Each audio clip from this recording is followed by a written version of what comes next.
Citarum, salah satu sungai terbesar di Pulau Jawa, panjangnya 270 km, mengalir melintasi selatan Bandung. Awal tahun 80-an, kawasan sungai ini masih dianggap Firdaus tropis. Tapi, tahun 2013, sungai ini ditetapkan sebagai sungai paling kotor di dunia oleh sejumlah organisasi lingkungan hidup internasional. Penyebabnya adalah limbah kimia beracun dari pabrik tekstil dan sejumlah besar sampah, terutama plastik. Sejak tahun 2018, pemerintah berusaha menangani masalah ini. Proyek bernama Citarum Harum berambisi hingga tahun 2025 menjadikan kualitas air Sungai Citarum layak sebagai air minum. Instansi yang paling berperan di sini adalah militer.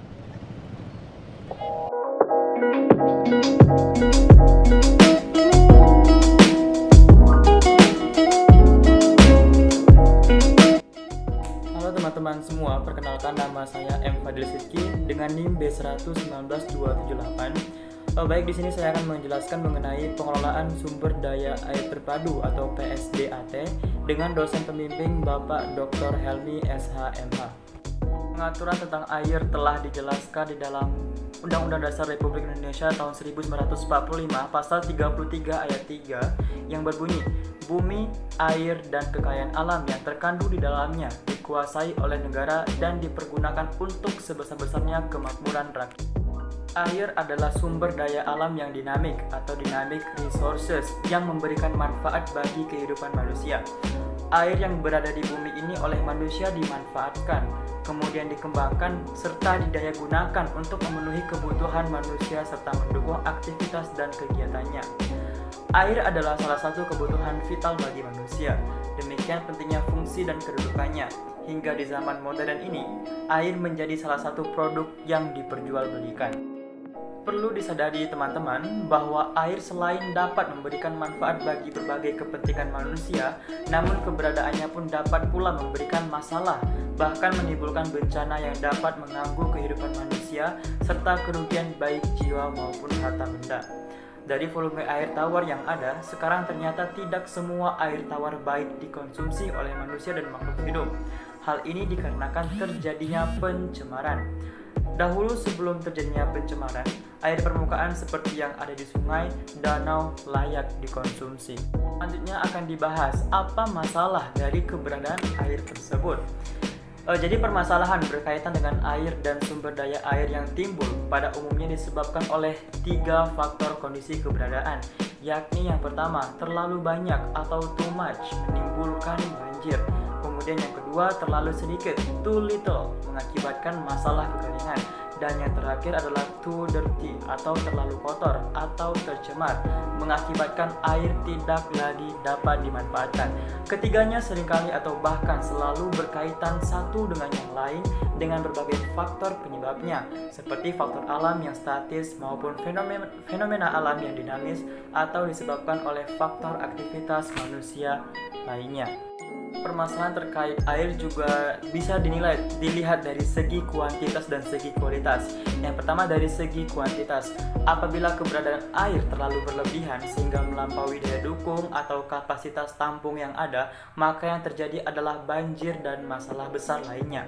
Kemudian sementara bila keberadaan air terlalu sedikit atau sangat kurang dari batas minimum keberadaannya atau keandalannya, maka yang terjadi adalah masalah kekeringan. Dilihat dari segi kualitas, keberadaan air dan sumber air tidak akan memberikan masalah bila batas ambang tidak terlampaui oleh beban pencemaran yang terjadi.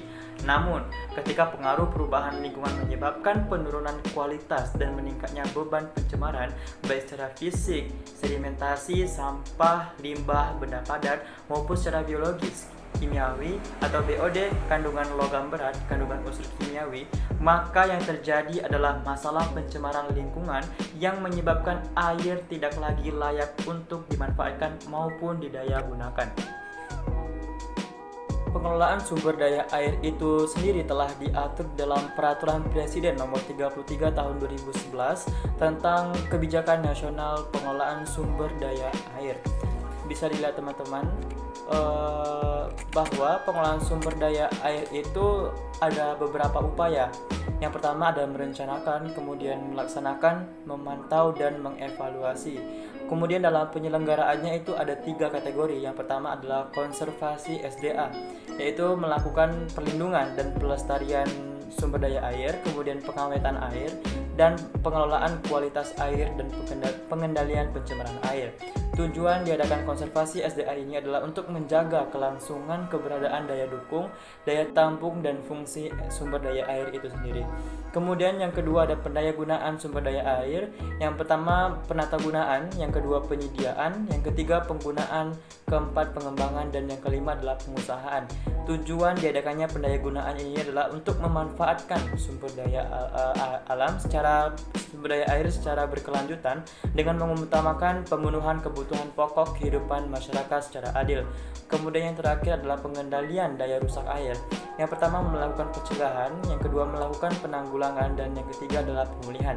Tujuan pengendalian daya rusak air ini adalah untuk mencegah, menanggulangi, dan memulihkan akibat kerusakan kualitas lingkungan yang diakibatkan oleh daya rusak air.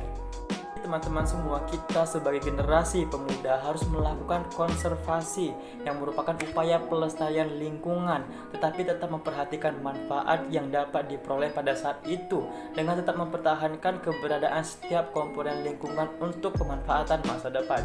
Upaya pelestarian lingkungan hidup harus dimulai dari setiap individu dengan kesadaran bahwa dengan menjaga lingkungan hidup berarti menjaga dan menyelamatkan pula air dan sumber daya air yang sangat penting bagi kehidupan kita. Bila kita tidak bisa menjaga dan memperbaiki lingkungan, paling tidak kita tidak melakukan hal-hal yang dapat membebani dan membuat kondisi lingkungan menjadi lebih buruk. Sumber daya alam adalah milik generasi yang akan datang, yang merupakan tanggung jawab kita untuk menjaga sumber daya alam untuk anak cucu kita. Jangan tinggalkan air mata, tetapi tinggalkanlah mata air. Hasil upaya konservasi SDA merupakan upaya jangka panjang. Hasilnya tidak bisa dirasakan segera, tetapi untuk generasi yang akan datang. Terima kasih atas perhatiannya. Wassalamualaikum warahmatullahi wabarakatuh.